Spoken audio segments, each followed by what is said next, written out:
Now you have this congresswoman who is upping the ante at every point. And I don't want to press too hard on what we're about to watch together and get your response to this, Trish, because it isn't so much what she says, it's the fact that she's joking. This is Congresswoman Wilson being asked about the entire situation and how it has elevated her in the public eye. Watch this. You mean to tell me that I have become so important that the White House is following me and my words? This is amazing. That's amazing. That is absolutely phenomenal. I have to tell my kids that I'm a rock star now. So what do you think she anticipated would happen when she put out an incomplete soundbite from the president? I mean, he denied it at first, and he should have said he said it, because he did, but it wasn't the whole quote. I think she anticipated exactly like this. I think she anticipated, hopefully, in her mind, becoming a quote-unquote rock star. This was done for political purposes. This was not done with the thoughts of the family or, frankly, the thoughts of the country behind what her actions were. You can tell because, Harris, no one would do that. I mean, we're all human beings.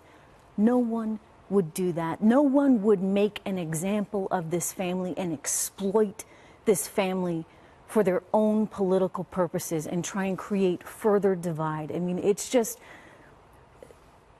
your own humanity, right? And I don't think she showed any humanity at all in this instance. Well, President Trump is continuing his war of words with Congresswoman Wilson and the media. He tweeted today, "The fake news is going crazy with wacky Congresswoman Wilson, Democrat, who was secretly on a very personal call and gave a total lie on content." Let's bring in Mary Kissel, who's part of the Wall Street Journal's editorial page team and is a Fox News contributor.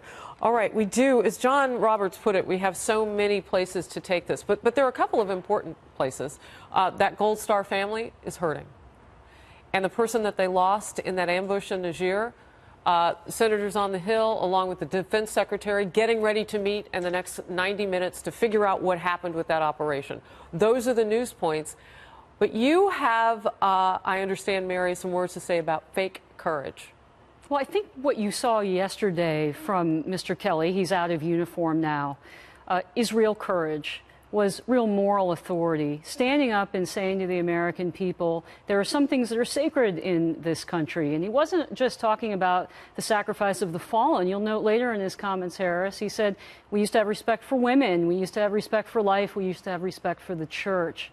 I think these comments are very important because today we see a lot of quote-unquote fake courage, as I put it. You know, students on campus standing up against microaggressions, which are meaningless, media players getting gotcha moments, trying to dissect every word of, let's see if we can get Trump today. Instead of standing back and really looking at, what are the real issues that matter to the American public? Such strong comments about where the moral compass lies. Let's talk about politics, though, Mary, for just a second. How do you take the oxygen out of this story and move on to those important points that we were talking about? And, oh, by the way, for all those other Gold Star families, this now elevates this one family above all of the rest, and we grieve with all of them. Of course we do. And the way that you take the oxygen out of this, Harris, is to let Mr. Kelly's statement stand and not say anything else, because I think he acted as the adult in the room. As I said before, he's got the moral authority to speak. Why is that not enough? Where are we? Are we stuck? Because I think that, look, we have a president who takes his politics very personally. We know that. That's who he is. So he always feels the need to respond, and the Democrats always want to bait him because they know he'll respond. And you saw that just now with the tweet. I think the president should have just let Mr. Kelly's statement stand. And if he wanted to make a statement, just say, I agree with what he said. We honor our Gold Star families, period. That's the end of it. Real quickly before I let you go, does this, do you think, policy-wise, change presidents making those calls? Because they have a lot of ways that they can reach out to families. Not everybody gets a call. And we know from former presidents George W. Bush and Obama, unfortunately, there were so many more war dead at that point that a personal call was not always an option. Look, it's always a tragedy whenever a president feels he has to write a letter to a family, a Gold Star family, or he has to take a call. That's a personal decision of how the president handles it, as Mr. Kelly outlined yesterday. My hope is that we don't get into a situation where we need to be making that many calls, writing that many letters. Well, amen to that. Yeah. Mary Kissel, Wall Street Journal editorial board. Thank you very much. Good to see you. October 4th, 2017, 12 U.S. soldiers accompanied 30 troops from Niger on a routine meeting with village elders in Tonga Tonga in the remote desert border between Niger and Mali, 125 miles north of the capital, Niamey. The American Green Berets traveled by convoy in unarmored military vehicles, just as they had done 29 times without incident over the past 6 months. The soldiers were ambushed after they were already in their vehicles after leaving the meeting. An estimated 50 jihadists riding motorcycles, toting rocket-propelled grenades and machine guns, sprayed their convoy with gunfire. The vehicles dispersed. A gunfight ensued. Defense Secretary Jim Mattis denied there was an intelligence failure. In this specific case, contact was considered unlikely, but there's a reason we have U.S. Army soldiers there and not the Peace Corps, because we carry guns. And so it's a reality. 30 minutes later, armed French Mirage jet fighters arrived and the militants scattered. A French helicopter flew the American wounded back to the capital. A contractor collected the 3 Americans killed in action.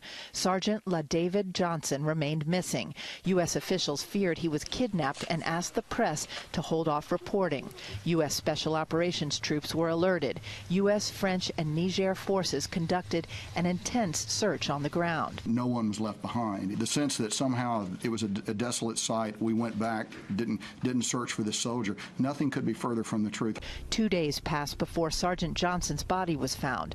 A contractor flew his body back to the Capitol by helicopter. The Pentagon informed the White House about the incident at 5 p.m. on the day of the attack. 2 hours later, U.S. AFRICOM, based in Stuttgart, Germany, put out a statement.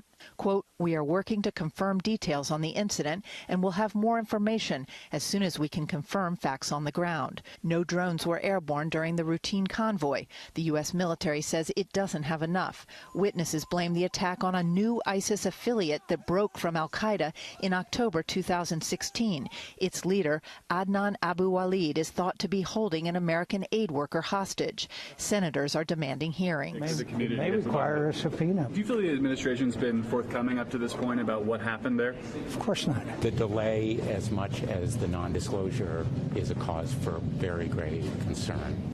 Initially, Pentagon officials were reluctant to put out statements because they were picking up a beacon that suggested the missing soldier, Sergeant LaDavid Johnson, was engaged in evade and escape or had been taken by the enemy. They feared giving out too much information that might put the soldier's life in danger. Brett. And quickly, Jen, these special forces troops, they work with indigenous forces to try to prevent ISIS or al-Qaeda or these terrorist groups from gaining hold in that territory. Absolutely. That's why they were out there engaging those village elders. They work with the Niger force so that ISIS can't set up bases there. Okay, Jen, thank you.